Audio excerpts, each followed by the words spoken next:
What's really outdated yet still widely used? A lot school books and supplies. When I went to school we had world maps that still contained countries that hadn't existed for a decade. In the office at my last job, we had a world map on the wall that still had the USSR on it. It was framed and hung essentially as art. Granted, we still used 8 inches floppy disks in that office as well.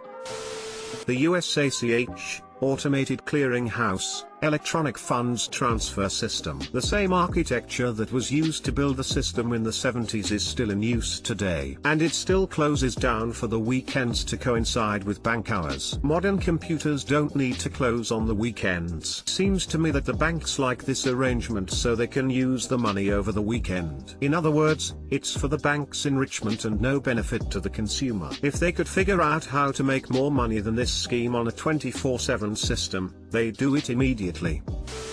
Python 2.6 Soon 2.7. Every school website. Graphing calculators in high school math and above. Damn, I miss my TI-89, best calculator ever.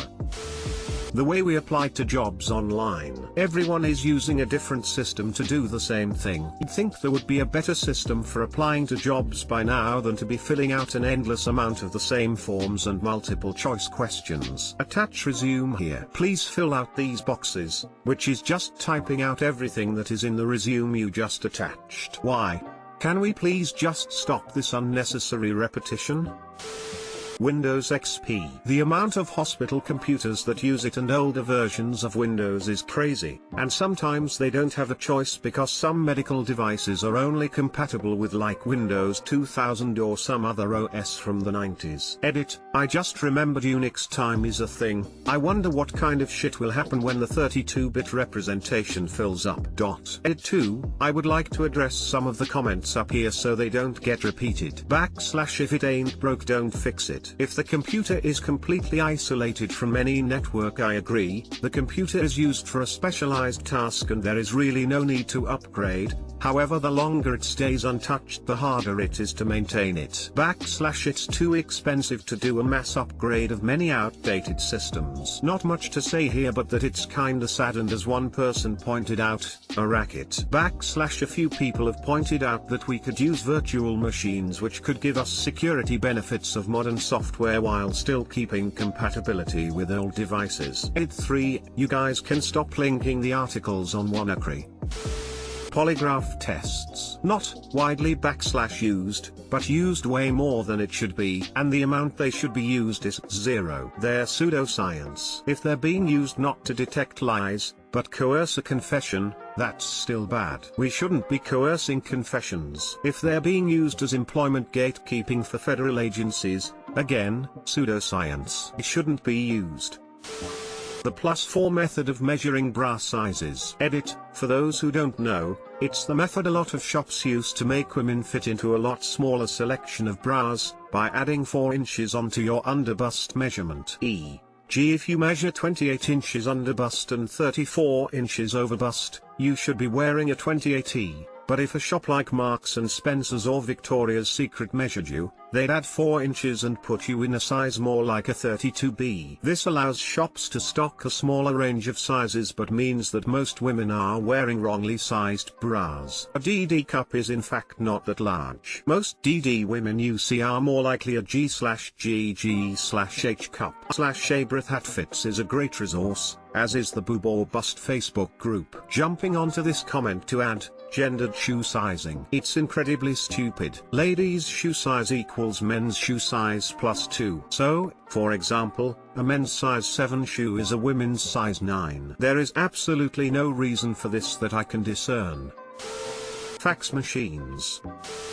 The US banking system. Edit, yes, we have things like Zelle here in the US, but that is only useful for transfers typically under $1,000. If you send larger transfers, hurry up and wait. I accepted it and understand banks are using it to skim more money out of the consumer, but come on. It's getting old and is a joke. Edit 2, of course, small transfers are fine with something like Zelle, but when you need larger amounts you're screwed. Also, some can't seem to fathom banking at multiple institutions. Yeah, internal transfers are instant, but from bank A to bank B, we have to play the ACH games. I tried transferring a few $1,000s recently from one account to another, not the same bank, and it took 4 days, and only after that 4th day did they tell me it failed. Nice, very nice. Recently learned that in the States, 1. People generally don't have free instant e-transfers available through their banks. 2. Chip cards, but apparently some still don't have pins and you have to sign,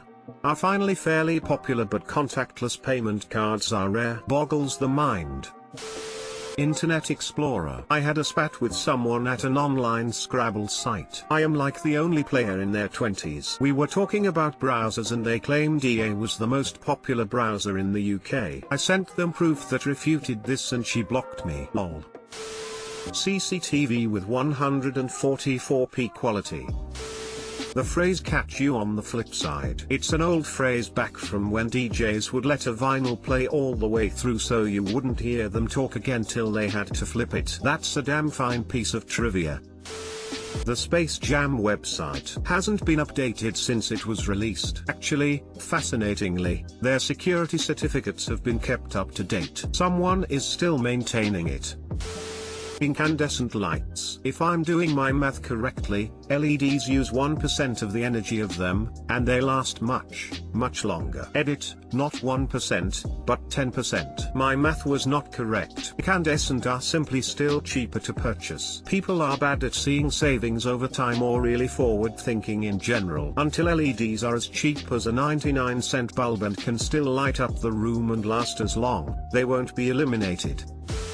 Social security numbers. Why do I have a static generated number that is given to me that I am told not to give out, but at the same time anyone that pays me needs it to report taxes? On top of that, you can't get a bank account, house, rental or mortgage, phone, or any line of credit without it. If anyone gets their hands on it, which is easy, then you are fucked. That person basically has your life's password. Why don't they do one-time codes? Just let you either go on the site or have one mailed that you can keep on hand, or even a batch of them. Then if someone tries to reuse it, it will get rejected. There are several ways to add a layer of verification onto it, but they don't. On top of that, a lot of places use last four of social to validate you, which also means hardly anything. And while we're at it, can we please stop using public info, previous addresses, family names, for verification? That makes security worse. If a password fails, then you let them in anyway via info they can look up. It used to be just as a number assigned to you for social security benefits, then it got morphed into what it is today. In some states it used to be your driver's license number, in the military it's on your dog tags as an ID number. In college they fired almost the entire catering and cafeteria staff because they all used the same SSN. It's not secure and doesn't ID anyone. You can get a job with an easily forged social security card and birth certificate.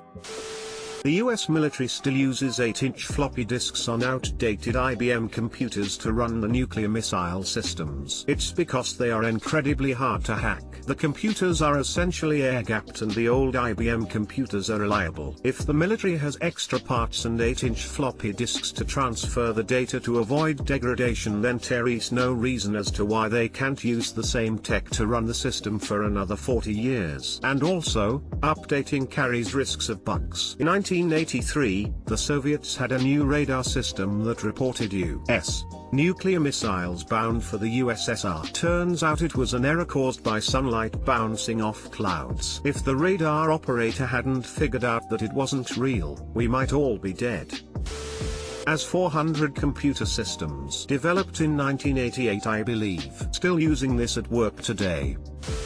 AA. The program is like 70 years old, and in that time we have learned so much about addiction and proper treatment, but AA has essentially stayed the same. Normally I wouldn't care if AA was some tiny niche thing, but in the States we treat it like is the best/only way for alcoholics and drug addicts to recover, but its success rate is about 8%, and the WHO doesn't even place AA in the top 25 for recovery programs. I don't really care that AA is behind the times, but I would like like it to be seen for the ineffective program it is.